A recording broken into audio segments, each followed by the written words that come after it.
हम उस परमपिता परमात्मा को प्रणाम करते हैं और हम सबके अंतर में बैठी हुई उस आदि शक्ति की शक्ति को प्रणाम करते हैं और सब भक्तों को आशीर्वाद देते हैं। और गुरु पूर्णिमा पे अपने गुरु की वंदना करना है, गुरु की भक्ति करनी है, गुरु की सेवा करनी है। गुरु और पूर्णिमा, उस दिन दो ताकतें काम करती हैं। पूर्णिमा जब पूरा चांद हो जाता है कि अपने पूरे जोश में रहती है वो ताकत, पूर्णिमा की ताकत, उस चंद्रमा की ताकत, तब गुरु का और उसका मिलन होता है। तो गुरु पूर्णिमा इसलिए सबको मिलके गुरु पूर्णिमा खूब अच्छे से मनानी है। गुरु की पादुकाएं होनी चाहिए। गुरु शरीर रूप में हो चाहे नहीं हो, पर गुरु के चरण कमल हमारे अंतर आत्मा में विराजमान रहे हमेशा।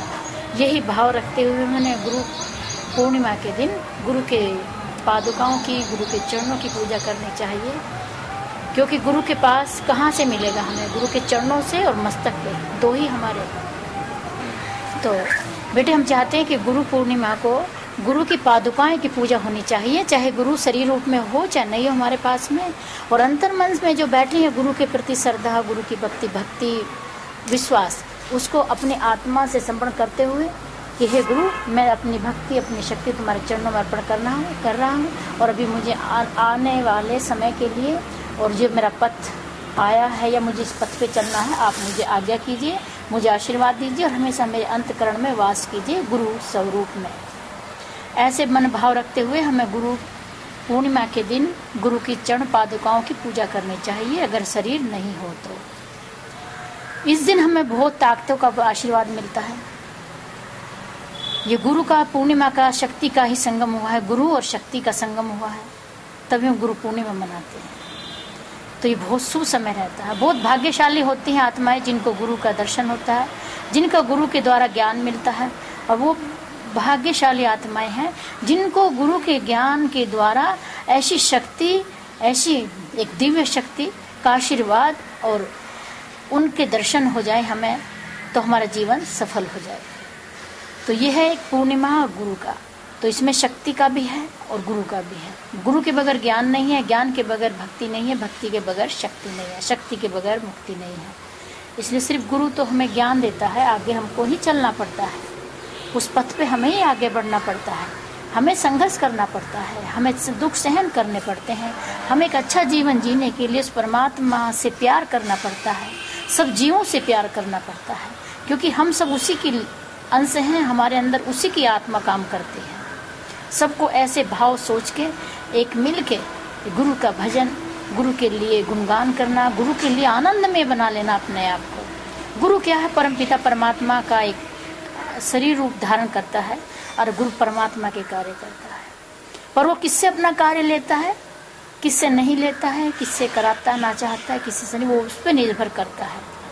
वो कि हमसे भी करा रहा है, वो दूसरों से भी करा रहा होगा। वो अब तक कितने साधु संत आए हैं, वो अपना रूप धर धर के अनेकों रूप अवतारित ले लेके अपना कार्य करता आया है। अभी समय आया है कि हमने भक्ति की है, शक्ति प्राप्त हुई है, शक्ति से हमें मुक्ति मिलेगी। अभी तुम सबके लिए इतना अच्छा समय है कि आने वाले समय के लिए तुम अपने आप को ऊंची ऊंचाइयों पे ले जा सकते हो और अपनी आत्मा को उससे मिला सकते हो, क्योंकि शक्ति का संगम सिर्फ शक्ति आ गई है। गुरु ने तो हमें गुरु भगवान के द्वार पे छोड़ दिया, द्वारे पे एक शक्ति खड़ी हुई है, तो जो तुम्हें अंतर लेके जाएगी, अंतर से भी और स्थूल रूप से भी तुम्हें स्वच्छ करेगी, पवित्र बना के स्वच्छ स्थूल रूप में तुमसे हर कार्य करा के इस 5 तत्व से बने शरीर पे मुक्ति करा के, मोक्ष करा के, इसको संपूर्ण करा के इससे पार ले जाके अपने आप को अपने लीन कर पाएगी वो शक्ति। मतलब जो अग्नि, आयु, आकाश, पृथ्वी, जल जो बना है, इनसे हमें सबसे मुक्ति प्राप्त करनी पड़ती है। जैसे हमारे अंदर 5 तत्व हैं, ऐसे हमारे अंदर 5 देवता भी वास करते हैं, ब्रह्मा, विष्णु, महेश, गौरी और गणेश। हमें उनका भी आशीर्वाद लेना है, हमें उनकी, क्योंकि हम जब सृष्टि में रहते हैं तो वो ताकतें हमारे अंदर काम करती हैं। 5 देवताओं की ताकतें, 5 तत्वों की ताकतें, 5 नाम की ताकतें हमारे अंदर काम करती हैं। और जो नाम से जुड़ जाता है, उस परमात्मा के नाम से जुड़ जाता है, तो उसका हो जाता है, वो उसके जैसा हो जाता है और वो उसके जैसा हो जाता है, तो दोनों एक समान हो जाते हैं। ये है गुरु का। और अपनी आत्मा को उससे मिलाने के लिए हम जैसे हैं, हम कैसे हैं, हमें दूसरों के बारे में नहीं सोचना, हमें अपनी आत्मा के बारे में देखना है। हमने अंदर से देखना है कि हम क्या हैं, हम क्या कर रहे हैं, हम कहाँ हैं। इतना ज्ञान रखते हुए ही हमें आगे बढ़ना चाहिए। परमात्मा ने उस गुरु के ज्ञान के द्वारा, उस परमात्मा ने हमें शक्ति के द्वार पे खड़ा कर दिया। अभी शक्ति ही संसार को मुक्ति देगी, क्योंकि प्रकृति और पुरुष ही जो संसार है उसकी उत्पत्ति करते हैं और उसको मोक्ष देते हैं। तो मेरे प्यारे बच्चों, तुम्हें अपने आप को उससे जोड़ना है, उस सत्य से जोड़ना है।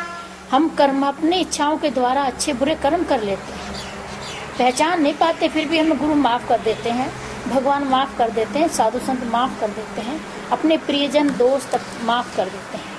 अपने ही माफ़ करते हैं, पराये नहीं माफ़ करते हैं। जो अहंकारी इंसान होगा कभी किसी को माफ़ नहीं करेगा, जो लालची होगा वो कभी किसी को कुछ नहीं देगा, ना ही माफ़ करेगा। जो क्रोधी होगा वो दूसरों के क्रोध को ही अपनी अग्नि में जलता रहेगा और दूसरों को जागृत जलाएगा। तो इसलिए हमें उनको नहीं देखना, हमें अपने आप को देखना है कि हम कहाँ हैं, हम क्यों हैं, हम किसके लिए हैं और हम क्या हैं। हमें अपनी आत्मा में ही पहचान करनी। जब हमारी आत्मा पहचान ना शुरू कर देगी, हम सत्य और असत्य कर रहे हैं, तो हम सत्य के मार्ग पे अपना आप चलना शुरू करते हैं। ये तो हमें आत्मा से करना है कार्य, शरीर का ध्यान न रखते हुए। शरीर को कितना बोझ उठाना पड़ता है, कितने दुख सहन करने पड़ते हैं, कितने सुख सहन करने पड़ते हैं, क्योंकि शरीर आया है दुख सहन करने के लिए, सुख सहन करने के लिए। आत्मा आई है मोक्ष प्राप्त करने के लिए। जब तक इसमें शरीर में आत्मा रहेगी तो ये कार्य करते रहेंगे स्थूल रूप में, और दुख सुख आते रहेंगे। तो दुखों से घबराना नहीं है, सुखों में खोना नहीं है। हमें तो हमारे लिए दुख और सुख एक समान होने चाहिए। यही परमात्मा के प्रिय और सबके लिए प्रिय होते हैं। प्यारे बच्चों, हमने उज्जैन में उस महादेव की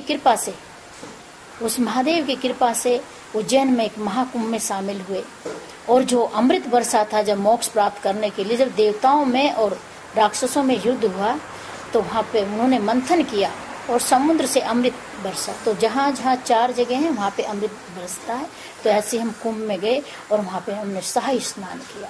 उस महादेव ने, उस परमपिता परमात्मा ने, उस महादेव की शक्ति ने, गुरु की शक्ति ने हमें वहाँ पे स्नान कराया, उस अमृत में बनाने के लिए, उस जीवन को, उस शरीर को अमृत में बनाने के लिए वहाँ में हमने शाही स्नान किया और उस गंगा माँ में स्नान किया। तो प्यारे बच्चों, अगर जिसका गुरु मोक्ष प्राप्त कर चुका है, जिसका गुरु उसको पा चुका है, जिसका गुरु उसके रूप में हमारे साथ रहता है, अरे वही सतगुरु होता है। हमें ऐसा सतगुरु चाहिए, हमें असत्य सतगुरु नहीं चाहिए, हमें सत्य गुरु चाहिए, हमें सत्य को लाने वाला चाहिए। तो प्यारे बच्चों, हम अगर सत्य पे चलते हैं तो आगे बढ़ते जाते हैं। आप उसके ऊपर छोड़ के हर कार्य कीजिए, अपने ऊपर मत बोझ उठाइए। आज परमात्मा ने हमारे लिए क्या क्या सुविधाएं दे दी हैं। अगर डायनासोर्स नहीं होते तो आज हम उड़ उड़ के इधर नहीं जा सकते थे।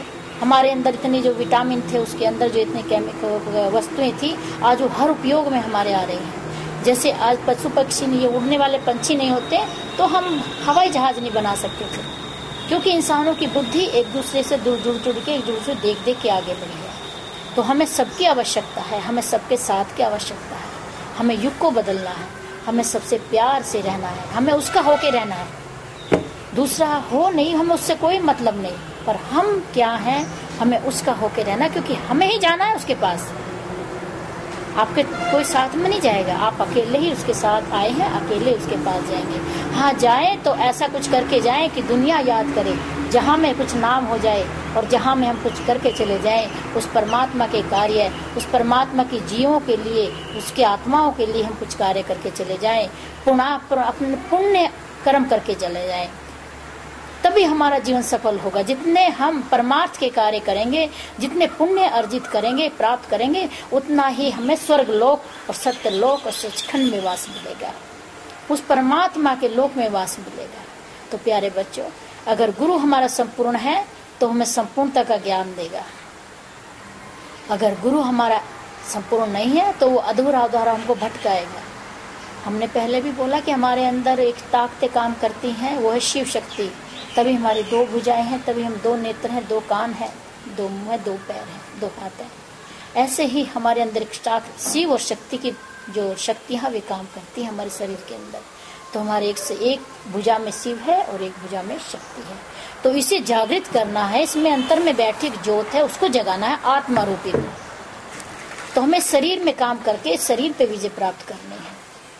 इस शरीर को अपने बस में करते हुए, उस आत्मा को अपने बस में करते हुए अपनी आत्मा को परमात्मा से मिलाना है। तो बच्चों, ये ऐसे गुरु के आज तुम शिष्य हो जिससे तुम्हें मोक्ष का वरदान मिला है, क्योंकि हमें तो उस परमात्मा ने दिया है, उस महादेव, देवादिदेव महादेव ने साक्षात मुक्ति और मोक्ष का वरदान दे दिया है, जिससे हम संसार में आए, इतना परिश्रम किया और शरीर रूप में उसको प्राप्त करते हुए, शरीर रूप में सबका त्याग करते हुए, सबसे अपमान भी सहन करते हुए, दुख सुख में रहते हुए, फिर भी हमने उसका साथ नहीं छोड़ा, क्योंकि उसका साथ ही हमारा जीवन साथ ही बन गया है। तो हमेशा उसके पथ पे चलना, उसका साथ नहीं छोड़ना, उसके जैसे बन के रहना। तो हमें तो उससे मुक्ति और मोक्ष का वरदान प्राप्त कर लिया हमने। तो ऐसे ही जो जीव आए हैं, तुम्हें भी सबको भी माँ आज मुक्ति का, मोक्ष का वरदान देती है और आशीर्वाद देती है। हे माँ, आपकी शक्ति, आपकी भक्ति बढ़े और जल्दी से जल्दी जीवों की मुक्ति हो, जीवों का मोक्ष हो, संसार में भटके ना, संसार में उलझे ना, संसार से अलग चले जाना है, बहुत दूर चले जाना है। मतलब हमें ये सोच ऊपर उठा लेनी है, हमें अपनी सोच छोटी नहीं बनानी कि उसने ये नहीं किया, हमारे पास ये नहीं है, ऐसा क्यों हो गया। नहीं नहीं, हाँ, जैसी हमारी इच्छा बड़ी होगी, जितनी सोच बड़ी होगी, उतने ही हमारे बड़े बड़े कार्य होंगे। महादेव और देवादिदेव महादेव हमारे सत्कर्मों का फल देते हैं, हमारी हर इच्छाएं पूर्ण करते हैं। पर सोच के कार्य करें, सोच के इच्छाएं परमात्मा को बताएं कि हमें ये चाहिए, ये चाहिए। छोटी बातें या छोटे विचार कभी ना लाएं। बड़े हैं, बड़ी आत्मा है, परमात्मा की है, तो बड़े बड़े काम करके चले जाए, छोटे ना करें। तो प्यारे बच्चों, परमार्थ के काम करना है, पुण्य के काम करना है। और हम तो उस माँ, उस दिव्य शक्ति से प्रार्थना करना चाहेंगे कि जैसे हमें दिया ऐसा सबको देना माँ, जैसे हमें दृष्टांत हुए ऐसे सबको दिखा देना माँ। और जो हमसे जुड़े हुए हैं, हे माँ, उनके साथ हमेशा हमेशा साथ रहना है, क्योंकि माँ ही शक्ति है और माँ ही आत्मा रूप में हमारे अंदर विराजमान बैठी हुई है। वही सुपर पावर है, वही एक ज्योत है, वही निराकार है, वही साकार है। तो प्यारे बच्चों, आज हम सबको वरदान देते हैं कि उस शक्ति का हमेशा तुम्हें आशीर्वाद मिले, उस शक्ति के समान जैसे बन जाओ। शक्ति शक्ति में समाती है, जैसे जल जल में समाता है, अग्नि अग्नि में समाती है, वायु वायु में समाता है। तो प्यारे बच्चों, तुम्हें उस शक्ति के समान बन जाना है, क्योंकि तुम शक्ति का अंश हो। प्रकृति नहीं होगी, ये नारी शक्ति नहीं होगी, या आदि शक्ति नहीं होगी तो सृष्टि नहीं होगी। तो तुम उस शक्ति की संतान हो। शक्ति से ही तुम्हें भक्ति मिलेगी, भक्ति से ही तुम्हें शक्ति मिलेगी, शक्ति से ही मुक्ति मिलेगी। तो प्यारे बच्चों, हम सब के लिए प्रार्थना करना चाहते हैं कि जैसे हमें मिला ऐसे तुम सबको भी मिले। समय आने पर सबका कल्याण हो, सबकी आत्मा उससे मिले और सबका मोक्ष हो। सबको बहुत बहुत आशीर्वाद। गुरु पूर्णिमा पे बहुत बहुत बधाइयाँ। आनंदमय जीवन जीना है, आनंद में, प्यार में जीवन जीना है, क्योंकि प्यार ही परमात्मा का नाम है। दुख भी आते हैं, सुख भी आते हैं, कुछ पल के लिए आते हैं, आए चले जाते हैं, इसलिए प्यार से जीवन जीना है, उसका होके जीना है। तो आप देखना, आप हमेशा आपकी आनंद प्रसन्नता में रहेगी। आप आनंद का जीवन जिएंगे तो आनंद में रहेंगे। तो प्यारे बच्चों, आज से हमें अच्छा जीवन जीना है, उसका होके जीना है, उसके जैसा बन के जीना है, क्योंकि हम उसकी संतान हैं। हमारे अंदर वो ताकत काम करती है जो सत्य लोक की ताकत है, जो सत्य की ताकत है, जो सचखंड की ताकत है, जो शिव शक्ति की ताकत है, वो हमारे अंदर काम करती है। ऐसा ही आशीर्वाद सबको देते हैं। तुम सबको भी बहुत बहुत आशीर्वाद, बहुत बहुत शुभकामनाएं, बहुत बहुत आशीर्वाद।